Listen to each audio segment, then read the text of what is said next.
Hermine Mérancien.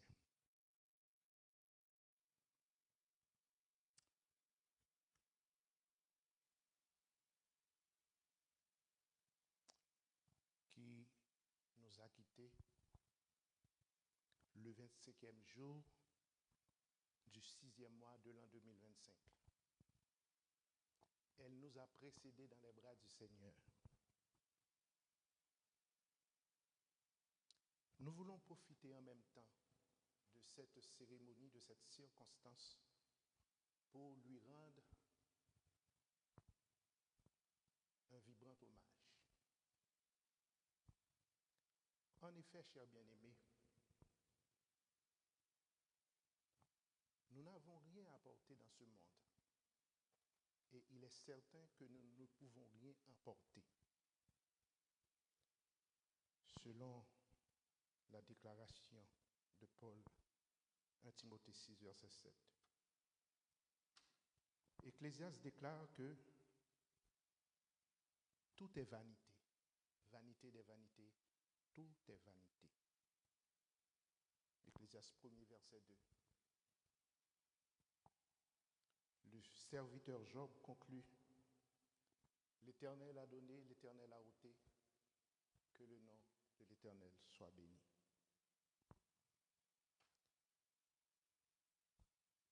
J'ajoute maintenant, au nom de l'Église de Dieu centrale de Montréal, au nom de ma famille et en mon nom personnel, Pasteur Obed, Pierre, nous présentons nos plus sincères condoléances les plus émues à la famille, aux parents et amis. Maintenant, chère assemblée, je vais vous inviter humblement à vous lever pour entonner le cantique « Quelle assurance, je suis sauvé ». Et si vous avez un cellulaire, vous allez regarder. Vous avez le programme, le numéro 307 des Chants d'Espérance. Et je vais inviter en même temps la sœur Sabine qui va vous conduire à ce cantique.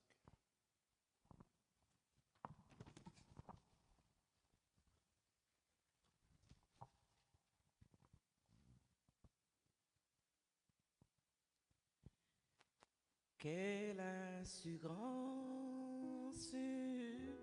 je suis sauvé.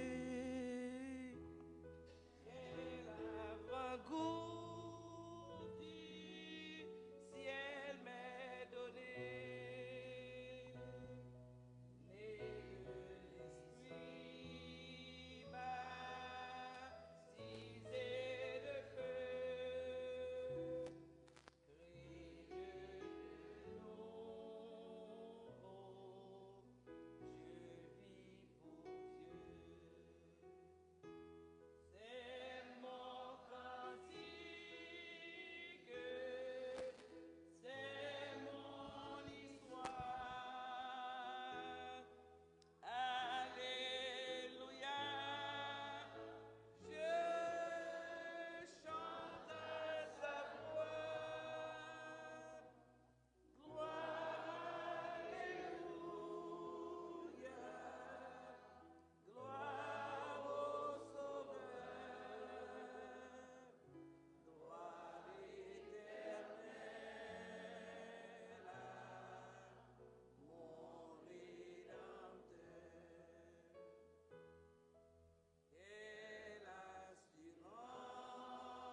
pouvez vous asseoir.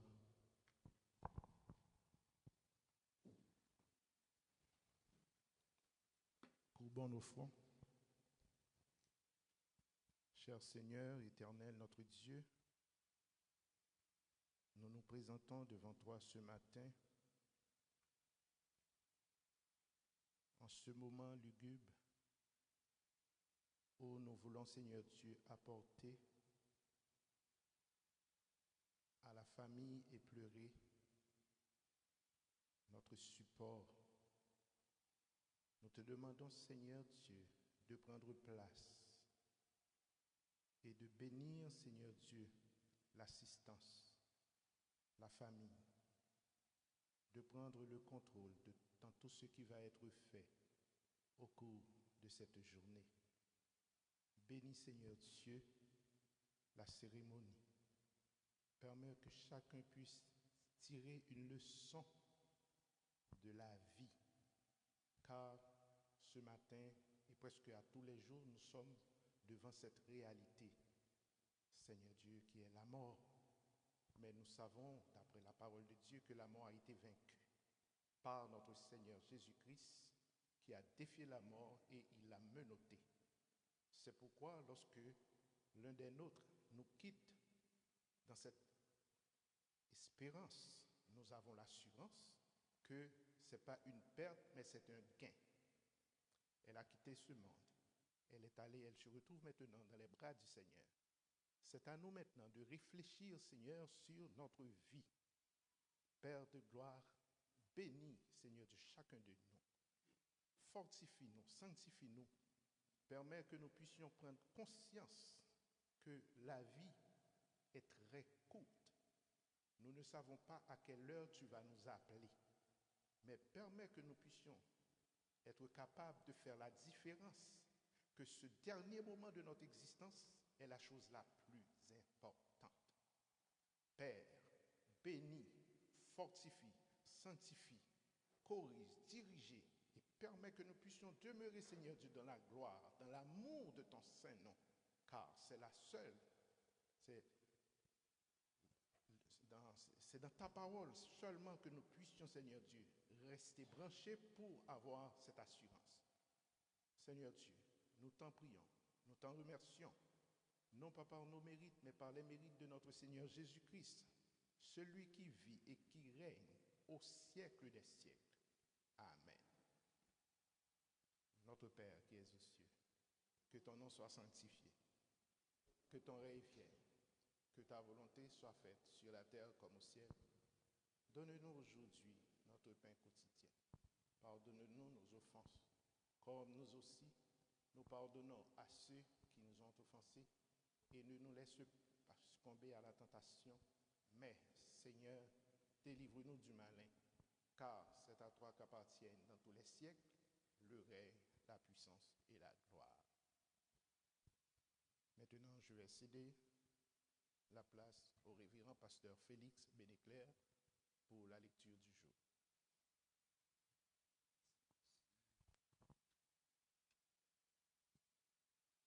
L'Assemblée est priée du bien vouloir se mettre debout pour entendre la lecture de la parole de Dieu qui se fera dans la première épître de Paul aux Corinthiens, chapitre 15, verset 42 à la fin.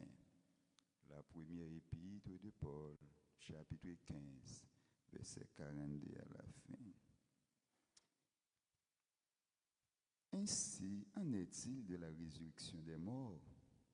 Le corps est semé corruptible, il ressuscite incorruptible. Il est semé méprisable, il ressuscite glorieux.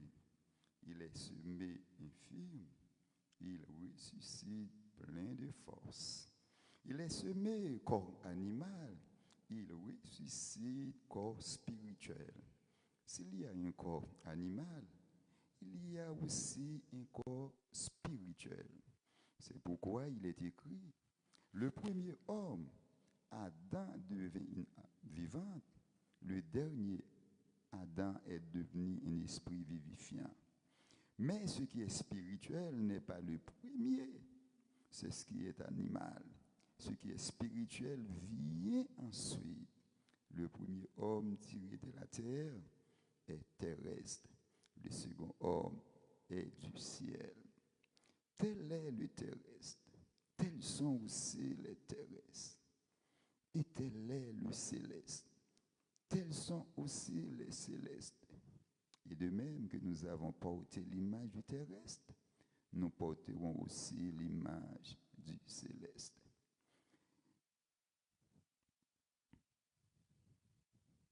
Ce que j'ai dit, frère, c'est que la chair et le sang ne peuvent hériter le royaume de Dieu et que la corruption n'hérite pas l'incorruptibilité.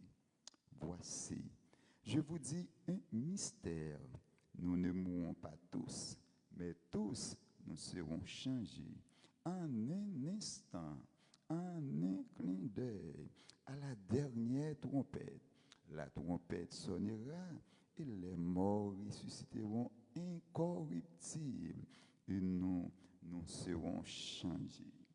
Car il faut que ce corps corruptible revête l'incorruptibilité et que ce corps mortel revête l'immortalité. Lorsque ce corps corruptible aura revêtu l'incorruptibilité et que ce corps mortel aura revêtu l'immortalité, alors s'accomplira la parole qui est écrite. La mort a été engloutie dans la victoire. Ô mort, où est ta victoire? Ô mort, où est ton aiguillon? L'aiguillon de la mort, c'est le péché. Et la puissance du péché, c'est la loi. Mais grâce soit rendue à Dieu qui nous donne la victoire par notre Seigneur Jésus-Christ. Ainsi, mes frères bien-aimés, soyez fermes, inébranlables, travaillant de mieux en mieux à l'œuvre du Seigneur, sachant que votre travail ne sera pas vain dans le Seigneur. Que le Seigneur vous bénisse.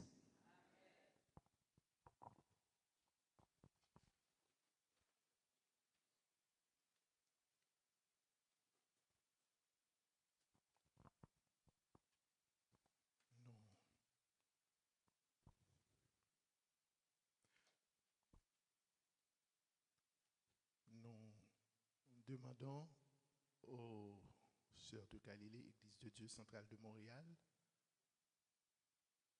de bien vouloir avancer pour exécuter un numéro spécial en l'honneur de la cérémonie.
Nadine Dorsan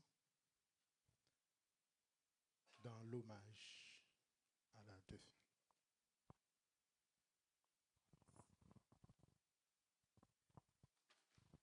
Bonjour, je m'appelle Nadine Dorsan. Je suis ici aujourd'hui pour prendre la parole au nom de ma fille Taïcha Charlot, la petite fille qui était toujours à ses côtés. Elle aurait voulu être celle qui s'exprime devant vous, mais c'est avec tout son amour et ses mots que je vous parle. Aujourd'hui, elle aimerait partager quelques pensées et souvenirs au sujet de Marie-Thérèse Hermine Mérancien, celle qu'elle a toujours connue et aimée sous le doux nom de grand-maman. Grand-maman a toujours fait partie de ma vie. Je ne me souviens pas de notre première rencontre, car elle a toujours été présente. Depuis ma plus profonde, tendre enfance, elle venait nous garder, Nakisha et moi, pendant que maman travaillait tard pour subvenir à nos besoins. Au départ, elle était la gardienne, mais très vite, elle est devenue bien plus que ça.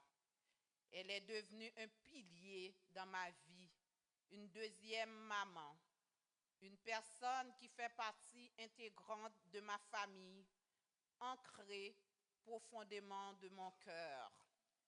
J'ai eu le privilège d'avoir grand-maman à mes côtés pour plusieurs moments importants de ma vie.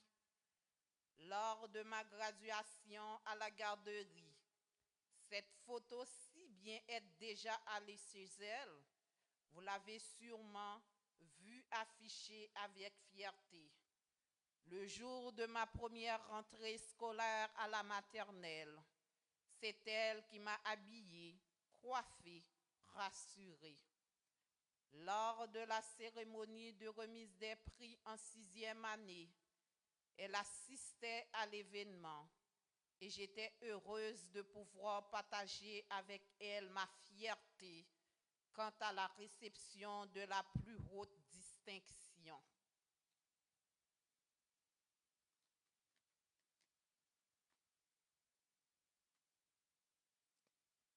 C'est aussi elle qui m'a appris à lire et à écrire et à prier. Je me souviens qu'elle m'a enseigné le verset Matthieu 4, verset 10. Grand-maman, avec de nombreux talents, elle savait coudre avec finesse, mais c'était aussi une pâtissière exceptionnelle. Ses gâteaux étaient les meilleurs que j'ai jamais goûtés et j'ai eu de la chance d'en savourer à plusieurs reprises, surtout lors de mes anniversaires. Elle excellait aussi en cuisine et je garde un souvenir particulièrement gourmand de son fameux macaroni gratiné. Grand-maman avait également une grande passion pour la musique, en particulier pour le piano. Elle a su me transmettre bien plus que des savoir-faire. Elle m'a partagé ses passions, ses goûts et une part de sa créativité qui vit encore en moi aujourd'hui. Elle avait aussi ses petites routines qu'on n'osait pas déranger chaque jour. À 15h30, c'était l'heure de ses feuilletons, top modèle, et les feux de l'amour. C'était sacré. Mais ce que je retiens surtout, c'est l'amour, sa douceur, sa présence, sa patience. Grand-maman, tu savais me réconforter comme personne. Tu étais drôle, attentionné et tu faisais toujours en sorte que je me sente spéciale et aimée. Aujourd'hui, je ressens un vide profond alors que tu t'es éteinte à l'aube de mon anniversaire. Mais je sais que ton amour, ton humour et ton altruisme continuent de vivre en moi.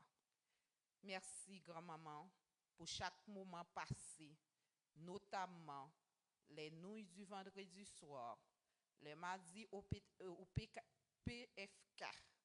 chaque geste, chaque sourire et tout l'amour que tu m'as donné. Merci pour toutes tes prières, celles qui m'ont protégée et qui m'ont porté jusque-là où je suis aujourd'hui. Tu resteras pour toujours dans mon cœur. Les mots me manquent pour dire à quel point je suis reconnaissante d'avoir eu une personne aussi exceptionnelle dans ma vie. Je t'aime, je ne t'oublierai jamais. Repose en paix, ma belle grand-maman. Merci.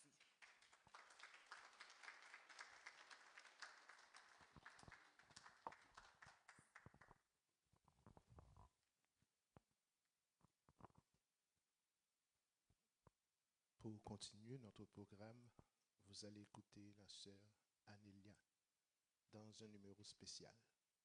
Bonne écoute.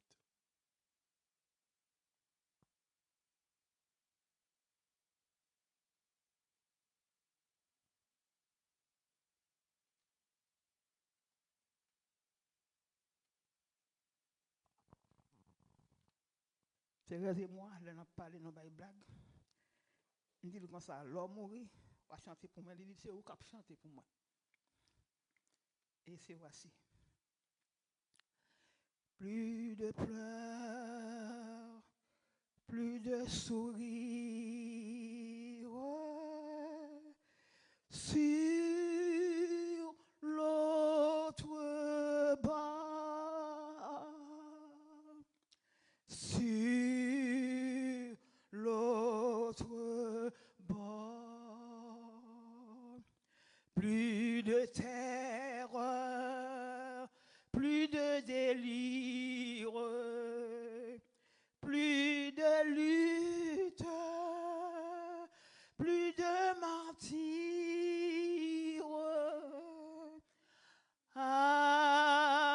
Après la mort, après la mort, repos amour, oh doux séjour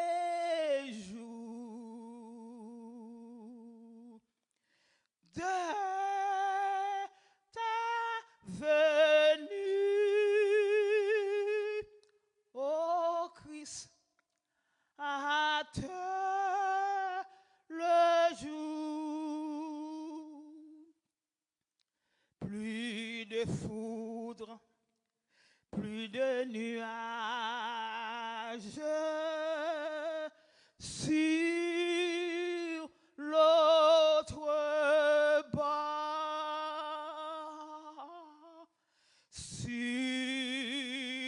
l'autre bord, plus de fleurs que brise l'orage, plus de bornes qui font naufrage. Après la mort,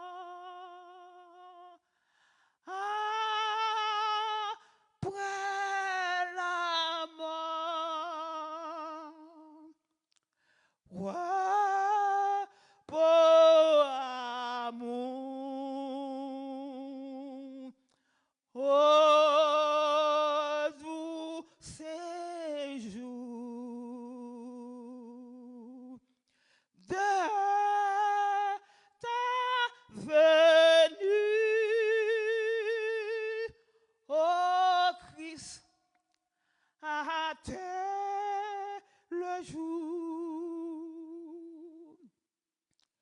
Plus d'hiver, une fois de bise sur l'autre bord, sur l'autre bord. Plus d'adieu où le cœur se brise, plus d'amis que le temps divise.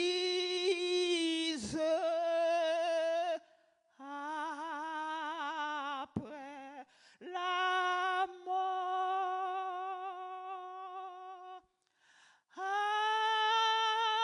après la mort, ouais, pour amour, oh, doux séjour de ta venue, ô Christ, à terre le jour. Bientôt, Seigneur, ce soir peut-être sur l'autre bord, sur l'autre bord. De loin nous te verrons paraître pour nous recueillir tendre maître avant la mort, avant la mort, ouais, pour amour, oh, doux séjour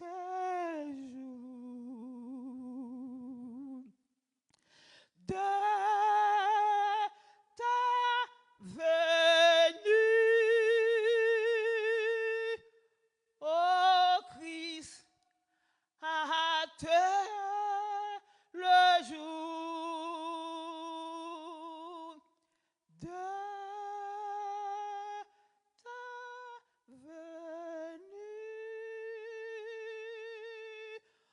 ô Christ, à terre le jour.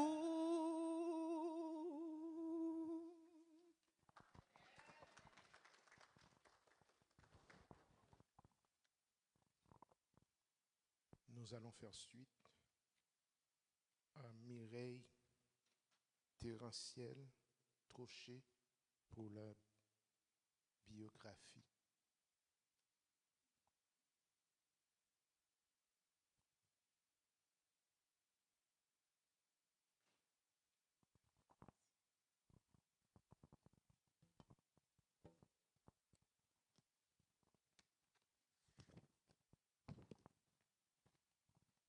Bonjour tout le monde.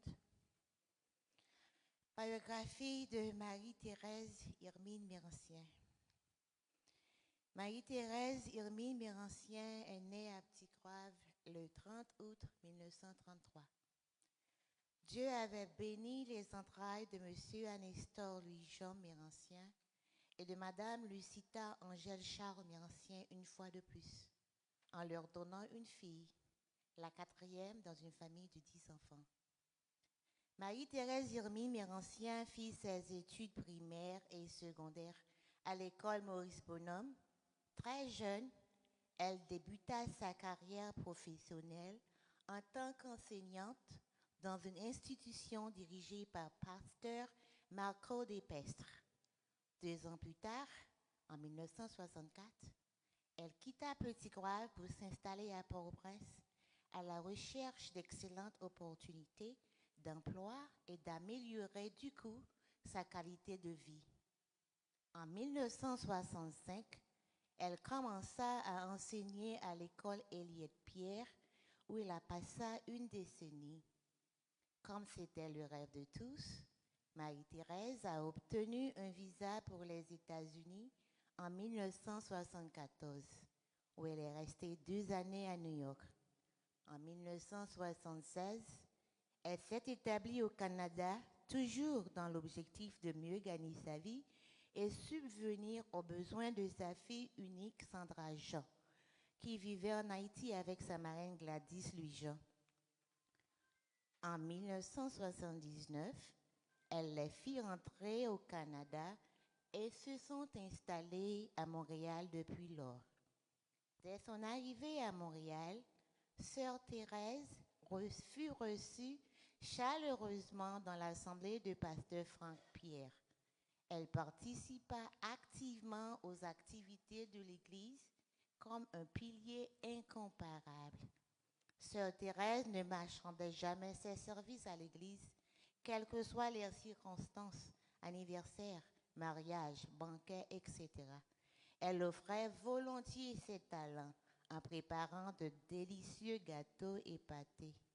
Toujours disponible pour servir, elle était une véritable bénédiction pour la communauté. Une mère pour certains, une grand-maman pour d'autres, une sœur pour plusieurs. Son plus grand souhait était de retourner vivre en Haïti pour jouir paisiblement sa retraite entourée de ses proches. Malheureusement, le 25 juin 2025, elle a rendu l'âme à l'hôpital de la Cité de la Santé de Laval à la suite d'un accident vasculaire cérébral. Cette nouvelle nous est parvenue comme un coup de tonnerre dans un ciel serein. Marie-Thérèse Irmine Mérancien a laissé sa fille unique Sandra Jean Ulysse, son beau-fils Raymond Ulysse et ses petits-enfants Élie, Ismaël et Alicia Ulysse. Ses sœurs Anne-Mireille Terranciel, Marie-Thérèse Louis-Jean Claire-Aubrun, Gladys Louis-Jean, Marie-Elda Denise Louis-Jean. Ses nièces, Carmen Mérancien, Caroline Trochet-Mathurin, Maryse Mérancien, Ninise Mérancien, Sabine Terranciel-Salomon, Medjine Trochet-Michel, Marie-France Mérancien, Mireille Fédia Terranciel, Nicole Mérancien, Pascal Louis-Jean, Joanne Méhul Claire-Aubrun, Martine Sandra Claire-Aubrun, Mélophane Mérancien, Angeloude Mérancien. Ses neveux, Myrto Mérancien, Jean Fénor Mérancien, Nerland Trochet, Dulandré Léonidas Terranciel, Jean-Robert Mérancien, Arnold Trochet, Patrick Mérancien, Marc René Terranciel, Réginald Jasmin, Réginald Mérancien, Pascal Mérancien, Robert Mérancien, Ruth Mayer Mérancien. Pèlerine sur cette terre, elle a maintenant entamé son voyage vers le pays de lumière. Ton œuvre est achevée ici-bas. Tu as combattu le bon combat. Tu as achevé la course. Tu as gardé la foi. Maintenant, comme dit l'apôtre Paul, la couronne de justice t'est réservée. Le Seigneur, le juste juge, te la rendra. Dors en paix, tante et nénène bien-aimée. Merci.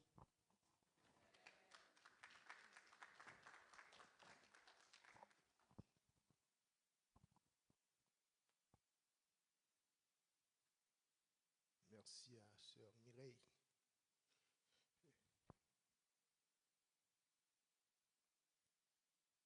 Vous allez écouter un morceau instrumental, si c'est disponible. Le maestro n'est pas. Pierre Anson.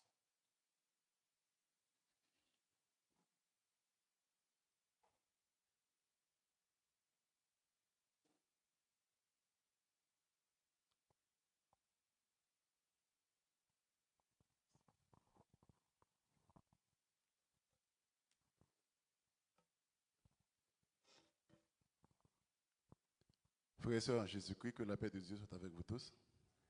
Nous sommes Église Baptiste Pergame et la sœur Sandra est une membre très importante, très active de notre Église. Alors ce matin, nous venons lui donner un dernier hommage avec sa mère. Donc, le pasteur titulaire de l'Église, le révérend Pierre Ancelot Saint-Georges, il ne peut pas être présent ce matin tout de suite à une opération chirurgicale, mais il a ses membres de l'Église et ses enfants, comme moi par exemple, qui sont là pour prendre la parole en son nom. Tout de suite après, nous avons la chorale de l'Église qui va chanter pour la sœur Sandra. Alors ce matin, chers frères et sœurs en Jésus-Christ, c'est avec un cœur rempli de compassion que l'Église Baptiste Pergame prononce ces quelques mots en ce moment de douleur. Vous savez, la perte d'une mère laisse un vide profond que seulement Dieu peut réellement combler. Ta peine est aussi la nôtre. Car la Bible dit dans 1 Corinthiens, le chapitre 12, le verset 26, si vous pouvez lire avec moi, la Bible dit, lorsque l'un des membres souffre, eh bien, tout le corps souffre avec lui. La sœur Sandra, ta maman a marqué sa vie par son amour, sa foi, son exemple. Même si elle n'est plus présente physiquement, mais son héritage demeure vivant à travers toi, à travers ses petits-enfants et à travers tout ce qu'elle a touché. Que le Seigneur soutienne dans ce temps de deuil et t'enveloppe de sa paix surnaturelle. N'oubliez pas, Jésus lui-même a pleuré devant la tombe de son ami Lazare. Donc, il comprend ta douleur. Il marche avec toi chaque jour, chaque instant et à chaque heure. La Bible dit dans Matthieu, le chapitre 4, « Heureux ceux qui pleurent, car ils seront consolés. » La famille Sandra, vous pleurez aujourd'hui, mais un jour, vous serez consolés. Ton église Baptiste Pergame est à ton côté. Nous sommes à votre côté. Nous prions pour que toi et la famille, que le Saint-Esprit, le consolateur par excellence, remplisse ton cœur d'espérance. Car en Christ, vous savez, mes chers bien-aimés, la mort n'est pas la fin, mais la mort, c'est un passage vers la vie éternelle. Qu'il en soit ainsi, que Dieu vous bénisse. À vous la chorale.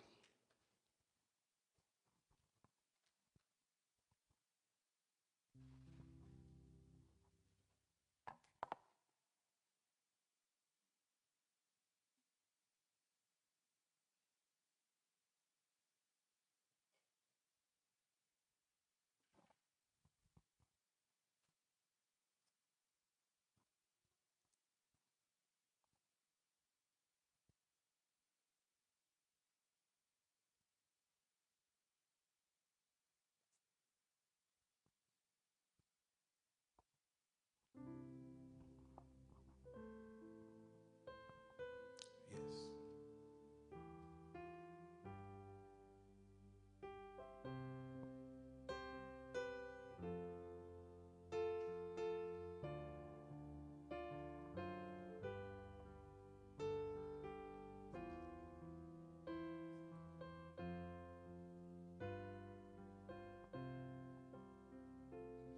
Quel word beau céleste, Jésus, il est à toi,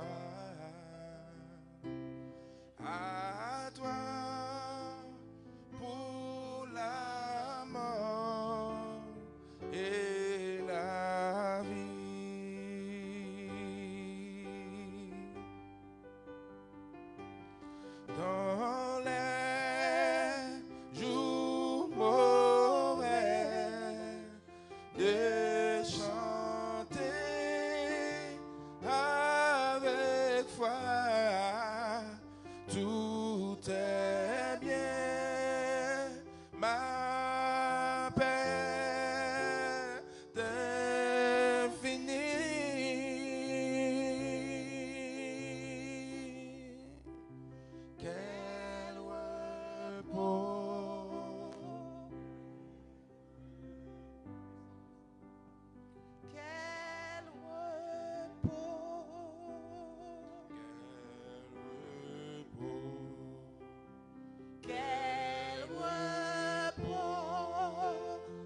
mon fardeau n'est plus libre par le sang du calvaire.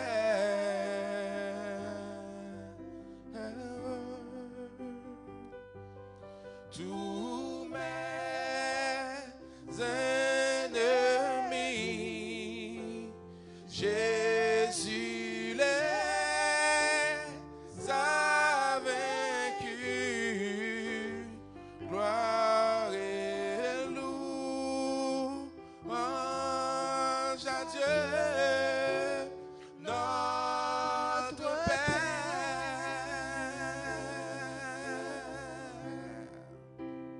Quel repos,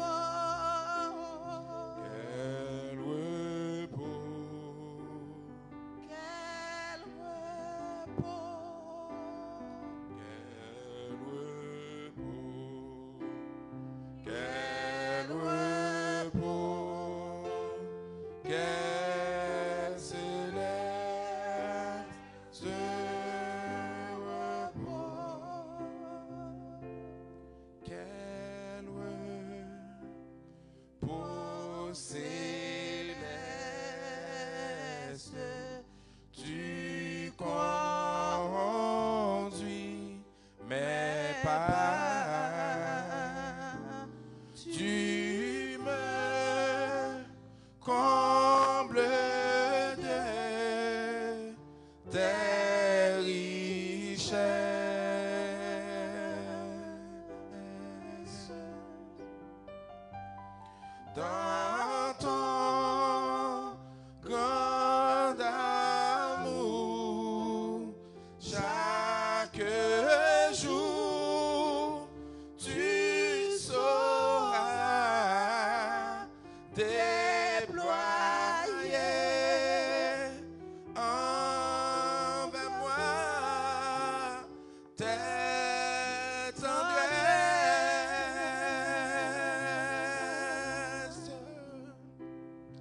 quel repos, Quel repos,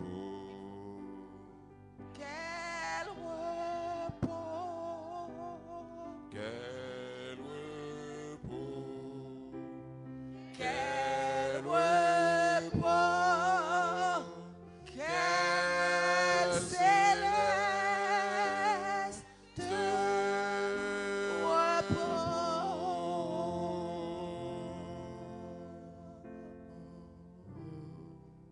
Merci.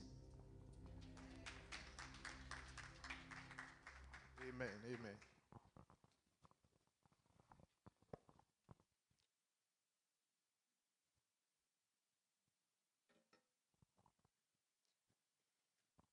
Nous avions écouté les biographies, les éloges de la vie de sœur Thérèse Mérancien. Et de notre côté, par nos observations, nous connaissions en partie sœur Thérèse et tout ce qui a été déclaré d'avance. C'est vrai. Qui moun sœur Thérèse Théier? Sœur Tété.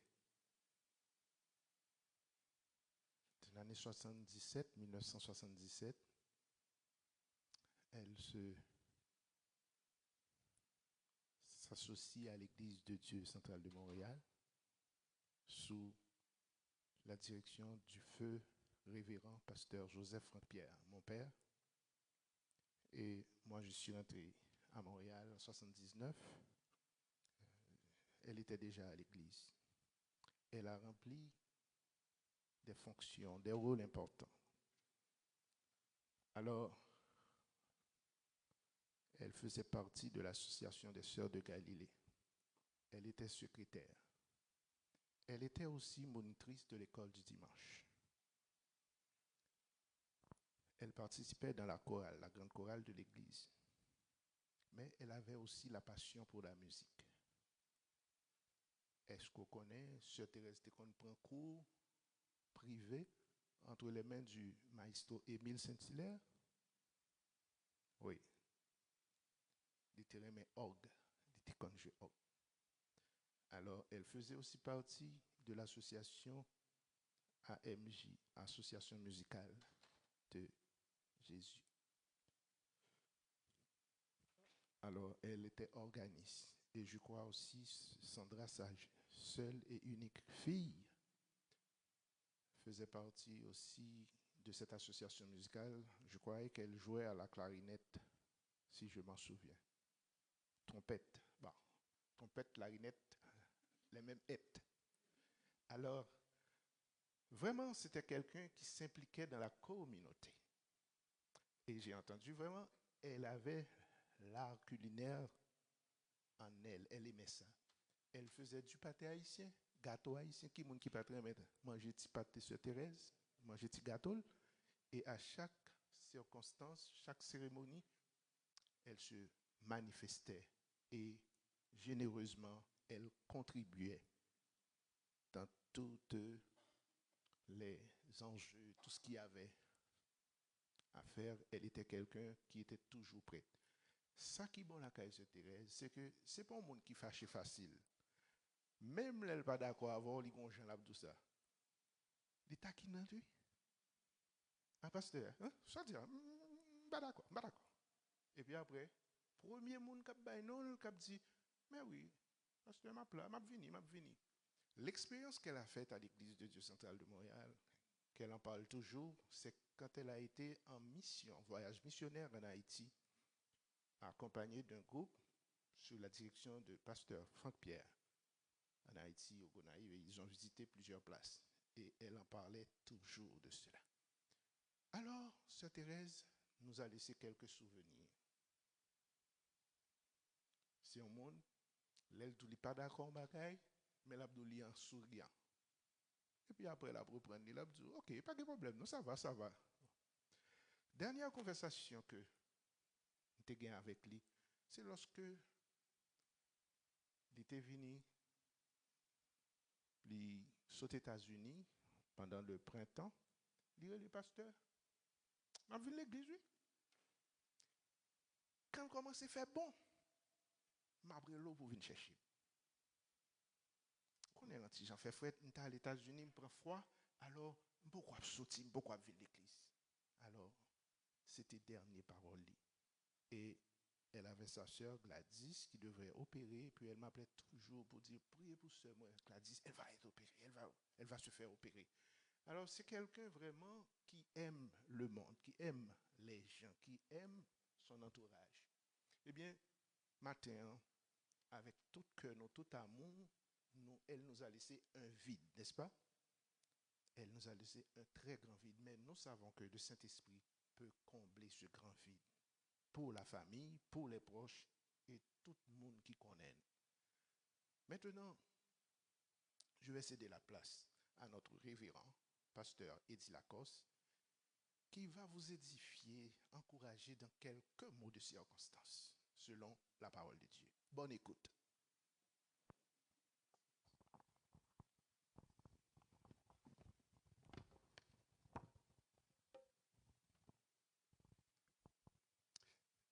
Maintenant, le moment est venu pour nous, mes bien-aimés frères et sœurs dans les Seigneurs, chers parents, éprouvés dans cette pénible et douloureuse circonstance, chers amis de l'Évangile qui sont ici ce matin, c'est le moment pour nous de vous souhaiter non plus les mots de condoléances, partager cette peine avec vous et vous invite à réfléchir en cette circonstance sur ce sujet que Jésus a dit dans sa parole, je suis la résurrection et la vie. Je suis la résurrection et la vie. C'est au 11e chapitre de l'évangile de Jean que nous tirons ce sujet pour vous adresser quelques mots d'encouragement, de réconfort pour cette occasion. À partir du verset 21, l'évangile de Jean, chapitre 11, où il y a eu cette conversation entre Jésus et une dame. Marthe a dit, Seigneur, si tu avais été ici, mon frère ne serait pas mort. Mais maintenant encore, je sais que tout ce que tu demandes à Dieu, Dieu te le donnera. Jésus répondit, ton frère ressuscitera. Marthe dit, oui, je sais, Seigneur, qu'il ressuscitera lors de la résurrection au dernier jour. Jésus répondit, je suis la résurrection et la vie. Celui qui croit en moi, même s'il meurt, vivra. Et quiconque vit et croit en moi, dit Jésus, ne mourra jamais. Crois-tu cela, Marthe? C'était une conversation, un dialogue intense, sobre, très intéressant entre Jésus, notre Seigneur, et Marthe. Au cours de cette conversation entre Marthe et Jésus, en fait, ils ont essayé de placer trois concepts, pas vrai, sous des angles différents, sous des angles opposés, à savoir la mort, la vie et la résurrection. Marthe, de son côté, parle de la mort. Marthe parle de la mort de son frère, Lazare. Marthe exprime sa peine, sa tristesse, ses souffrances.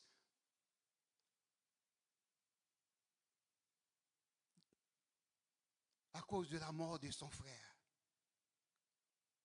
Mais Jésus, de son côté, au cours de ce dialogue, au cours de cette conversation entre elles, Jésus parle de la vie et de la résurrection. Donc, chère assistance, en ce moment, réfléchissons un peu.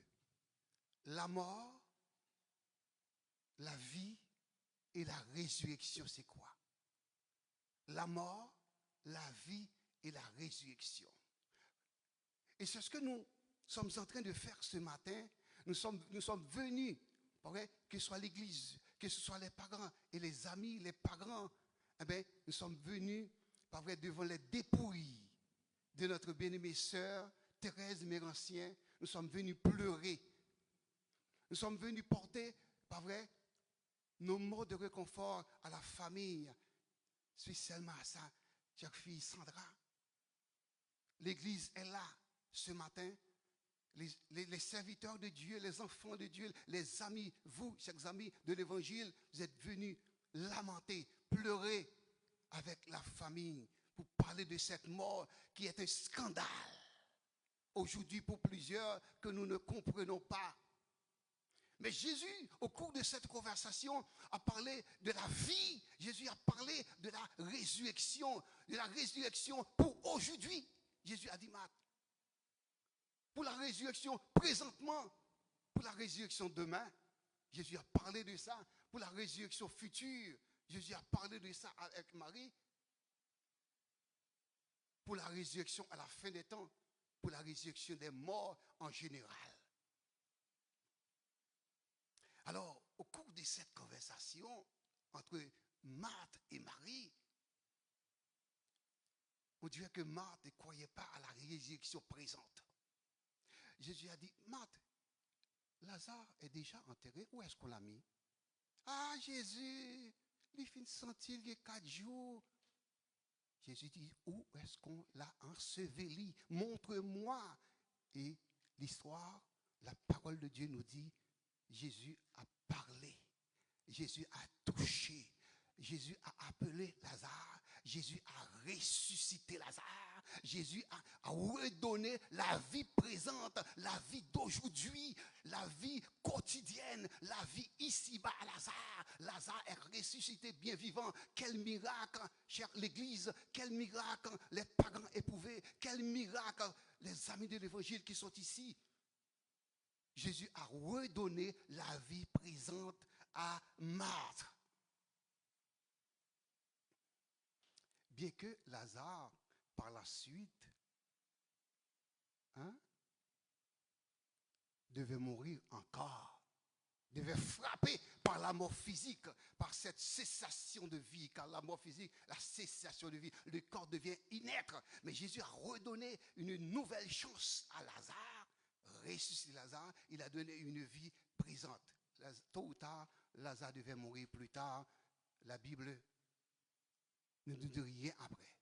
Vous savez, dans l'Évangile, dans les Saintes Écritures, la Bible rapporte, surtout dans les Évangiles, 3 personnes qui avaient un retour à la vie, qui avaient bénéficié de ce retour à la vie. Cette résurrection. La Bible dit que Jésus-Christ a ressuscité par vrai, la fille de Jairus, qui était le chef de la synagogue. Jésus a ressuscité par vrai, un jeune homme, le fils de la veuve de Naïn, et Jésus-Christ a ressuscité Lazare, par vrai, le frère de Marthe. Ce matin, mes chers bien-aimés, sachez bien, écoutez bien. Nous allons, dans quelques instants, mettre dans le ventre de la terre, pas vrai, pour l'ensevelissement, cette dépouille de notre bien-aimée sœur. Mais écoutez, ce matin, le mot de réflexion, d'encouragement pour vous, c'est que Jésus est la résurrection et la vie. Pendant ces 3 résurrections, tout d'abord, la fille de Jairus n'était pas encore ensevelie. On n'avait pas encore organisé les funérailles de cette fille. Les Saintes Écritures nous rapportent que cet officier-là vient auprès de Jésus pour dire, ah ma fille est malade, elle est gravement malade, elle est sur le point de mourir, nanana. Mais Jésus était sur le chemin, il avait rencontré la femme de perte de sang, miracle, une foule accompagnait Jésus-Christ. Jésus prenait du temps pendant que Jésus-Christ se dirigeait vers la maison de la fille de Jairus, et puis les serviteurs de Jairus veulent dire, ah laissez-le mettre, laissez Jésus, pas besoin de lui demander de guérir votre fille. Il dit, votre fille vient de mourir, votre fille est morte, laisse-le mettre. On a la nous, soldats au dit, waouh.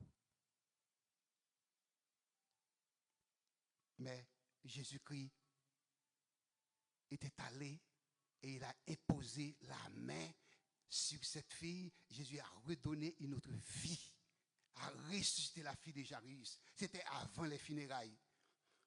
L'autre personne qui a retrouvé encore la vie, c'était le fils de la veuve de Naïn. Là, c'est pendant les funérailles. Écoutez, suivez-moi bien. Pendant les funérailles, le convoi se dirige vers le cimetière. On portait le cercueil sur la tête. Et puis on rencontrait Jésus-Christ. La maman pleurait. Jésus a dit, déposez le cercueil par terre. Croyez-moi en vérité, les Saintes Écritures, vous qui êtes chrétiens ce matin, attendez bien. On a déposé le cercueil. Jésus-Christ a ressuscité ce jeune homme pendant les funérailles. Et 3e personne que Jésus-Christ a redonné la vie, c'est Lazare. C'était après les funérailles. Suivez-moi bien. Jésus-Christ, en tant que résurrection et la vie, le chef de la résurrection, le monsieur de la résurrection, il est là avant, il est là pendant, il est là après. Il est là avant les funérailles pour Jairus. Il est là pendant les funérailles pour la veuve de Naïn. Il est là après pour Marthe, pour redonner la vie. Donc, mes chers bien-aimés, la mort fait partie, il dit, de notre vie ici-bas. Alors, Lazare a été ressuscité, la Bible dit, et c'est pour cela que nous ne comprenons pas un petit peu la mort. Nous sommes toujours étonnés, nous sommes toujours effrayés. C'est un scandale pour nous, mes chers aimés. Donc ici, dans ce témoignage, Jésus nous montre que la vie est plus importante que la mort. C'est vrai, la mort, c'est le dernier ennemi qui sera détruit, nous dit la Bible. Mais quand la mort arrive, on ne sait quoi faire. Actuellement, beaucoup de personnes tombent malades. Comme notre sœur bien-aimée a été frappée par la maladie. Certains sont guéris. D'autres meurent. Il y en a qui meurent. Donc la maladie fait rage un peu partout. Certains peuvent guérir de leur maladie. En vérité, notre bien-aimée sœur, par vrai, Thérèse Bérancien, le Seigneur pouvait la redonner encore la vie. Hein? De ses souffrances. C'est vrai, 92 ans, elle est rassasiée de jours. Mais le Seigneur pouvait la garder encore et encore longtemps parmi nous, si le Seigneur voudrait. Croyez-vous cela? Oui, il a ressuscité Lazare, il a donné la vie encore à Lazare, et le Seigneur pouvait donner la vie. Donc, ce matin, la vie est plus forte que la mort. C'est plus forte que la mort. Et c'est quelle vie que nous parlons? C'est cette vie en Christ. Lorsque vous êtes converti, lorsque vous vous repentez, lorsque vous acceptez votre Seigneur comme votre sauveur personnel, lorsque vous marchez avec Jésus-Christ comme cette servante, on a entendu sa biographie, on a entendu par vrai, et ses parcours dans l'évangile, comment elle a persévéré. Et c'est vrai, à 92 ans, elle est rassasiée, mais le Seigneur, ce que je viens vous dire ce matin, selon nos mots d'encouragement, c'est que le Seigneur pouvait la garder encore. Mais si le Seigneur la laisse partir avant nous, c'est le choix du Seigneur. Le Seigneur lui donne une autre vie plus importante. Alors, mes chers amis, c'est que la vie est comme la mort. C'est Paul qui l'a dit. Hein? Nous sommes au Seigneur. Hein? Hein? Nous sommes au Seigneur. Nous appartenons au Seigneur. Soit que nous mourions pour le Seigneur. Soit que nous vivons pour le Seigneur. Paul l'a dit.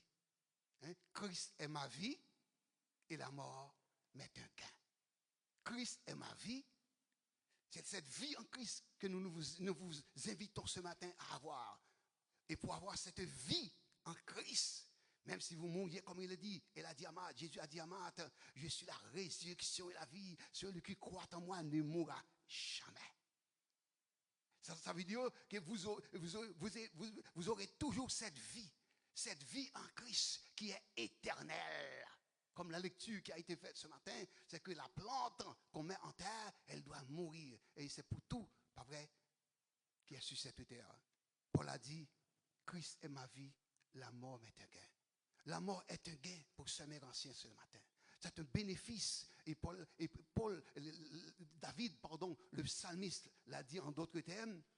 Hein?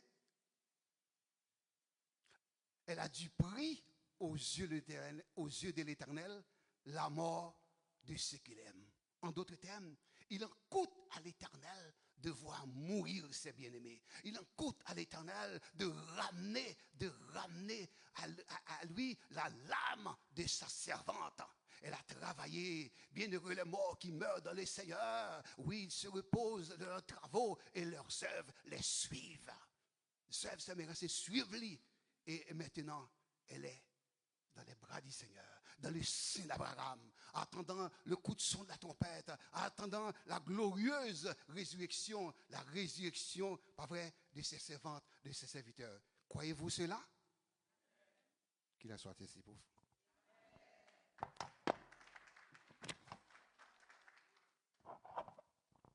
Et juste avant de passer pour les remerciements, nous avons avec nous le maestro Eric qui voulait vraiment rendre un dernier hommage à notre feu, bien-aimée sœur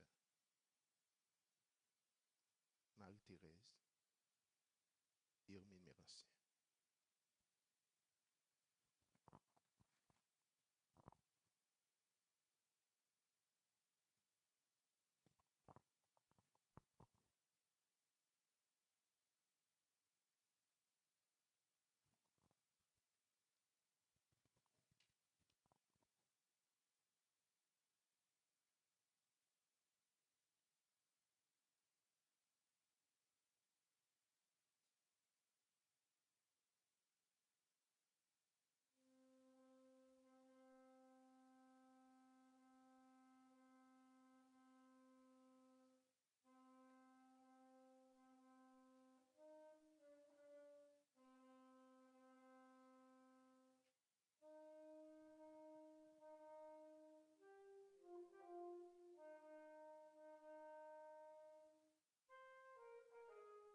Amen. C'est un morceau très classique. Merci, frère Eric. Et maintenant, pour mettre fin au programme, vous allez écouter la sœur Sabine dans les mots de remerciement. Sabine Terrenciel.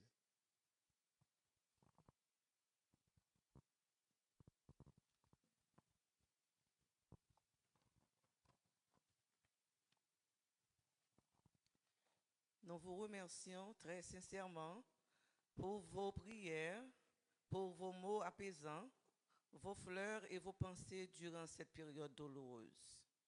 Votre présence témoigne que ma tante était pour certains une bonne amie, une sœur, une conseillère, une maman, une tante et grand-maman. Un grand merci d'avoir contribué à rendre un si bel hommage à ma très chère tante, Marie-Thérèse Hermine Mérancien. Cela nous a beaucoup touchés. Nous tenons à vous exprimer notre profonde gratitude pour le réconfort que vous avez apporté. Une fois de plus, au nom de la famille Mérancien, Louis-Jean, Ulysse, Claire Auboin, Terrenciel, Délice, Dazolut, merci pour votre présence. Et nous allons nous mettre debout, chanter ensemble le numéro 103, inscrit dans les chants d'espérance, lorsque devant l'agneau s'ouvrira le grand livre.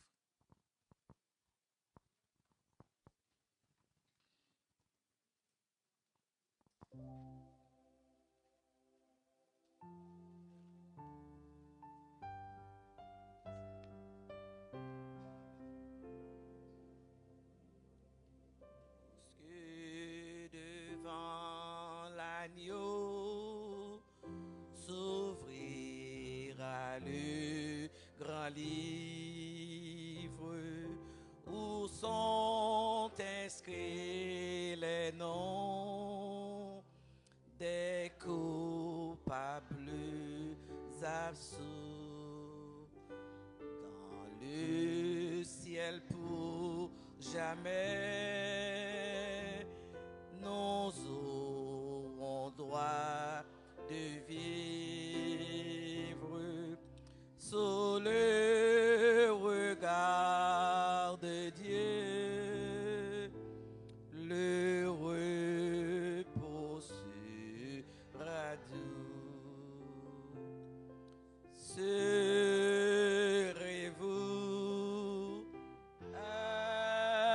avec nous?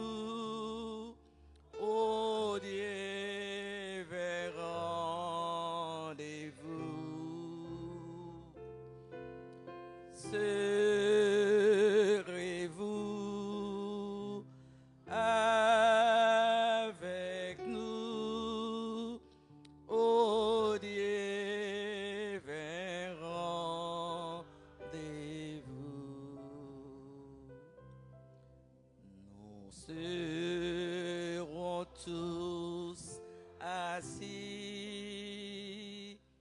à la table du maître, jouissant du bonheur des amis de l'époux, comme il nous a connus, nous pourrons le connaître sous le regard de Dieu. L'amour sera bien doux. Serez-vous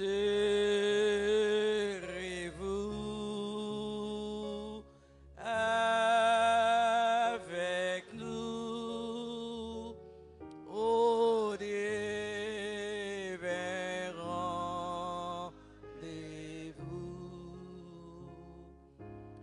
Serez-vous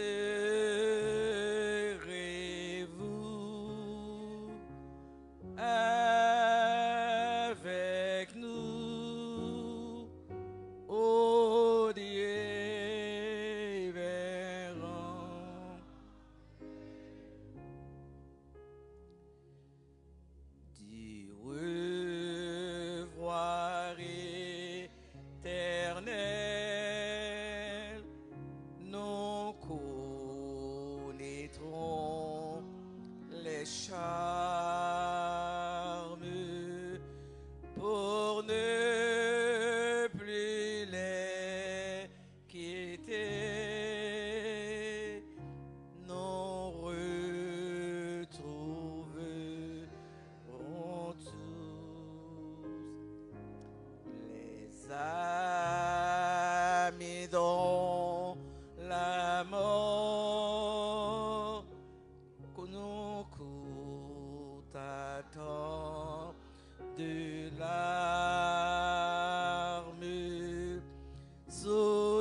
Serez-vous avec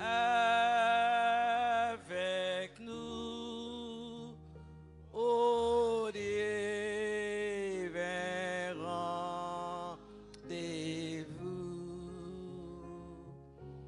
Serez-vous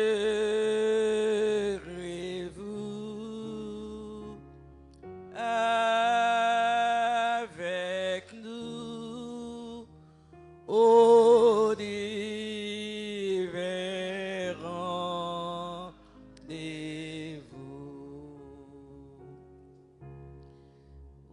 Ouvrez, ouvrez vos cœurs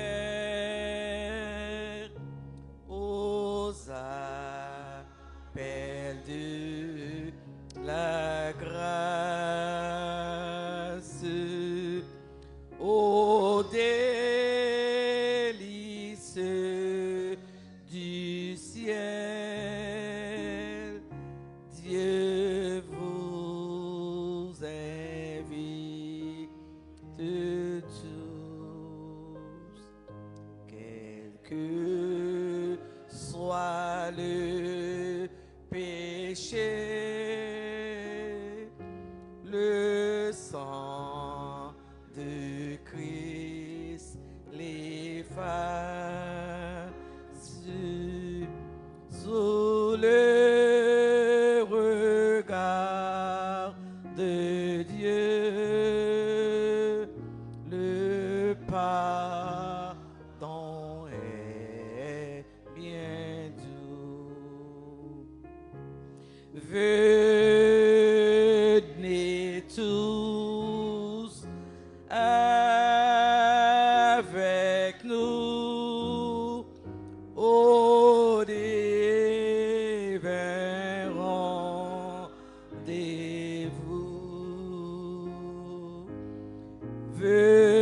Venez tous avec nous au divin rendez-vous.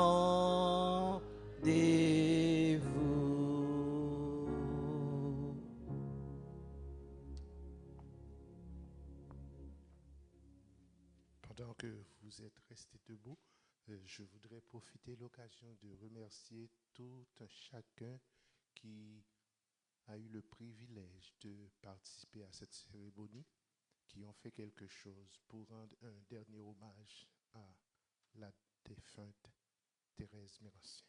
Alors, je remercie Pasteur Eddy Lacoste pour la prédication, Pasteur Félix Bénéclair pour la lecture et le maestro Pierre Anselo et sa chorale et l'Église de Dieu centrale de Montréal qui a chanté un numéro, la sœur Anélia et le maestro Eric et notre sœur qui vient juste d'exécuter le dernier morceau, sœur Sabine. Alors, les membres de la famille, nous demandons à notre Dieu de vous accompagner durant ce moment lugubre et de vous protéger, de vous donner l'assurance que notre sœur n'est pas perdue, au contraire, elle est bien. Et nous, notre devoir, c'est de nous assurer que notre prochain voyage va être semblable. Alors, fortifiez-vous dans le Seigneur jour après jour. Essayez d'oublier tout ce qui se passe dans ce bas monde, car ce qui nous attend là-haut est meilleur. L'apôtre Paul l'a dit quand il a visité le 3e ciel. Paul a dit que il est préférable que je m'en aille. Je ne veux plus rester dans ce corps. Il était bien. Il voyait la gloire. Alors que Dieu puisse nous conduire, nous bénir et comprendre ce mystère qui est la mort. Jésus l'a vaincu. Et nous espérons que chacun de vous puisse prendre conscience que la mort, ce n'est pas la fin. C'est le commencement d'une autre vie meilleure avec notre Seigneur Jésus-Christ. Alors je vais céder la place à notre directeur funèbre qui va vous donner les instructions nécessaires. Merci. Alors le reste de la cérémonie va se poursuivre au cimetière de... Alors, il va vous donner les instructions. Merci.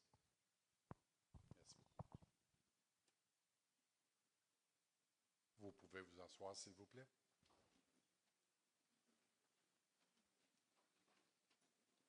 Alors, merci à tous pour cette belle cérémonie. Merci à nos pasteurs. Donc, à mon nom personnel et la Maison Poirier et mon équipe, on vous souhaite nos sincères condoléances à tous, parents et amis. Pour la première étape, je demande que tout le monde reste à leur place. Nous allons sortir les arrangements fleuraux et par la suite, nous allons faire les procédures pour faire passer les gens, dire un dernier au revoir à madame. Et je vous donne les instructions pour se rendre au cimetière Saint-François d'Assise. Donc, demeurez à vos places. Nous allons sortir les arrangements fleuraux et je vous reviens. Merci beaucoup.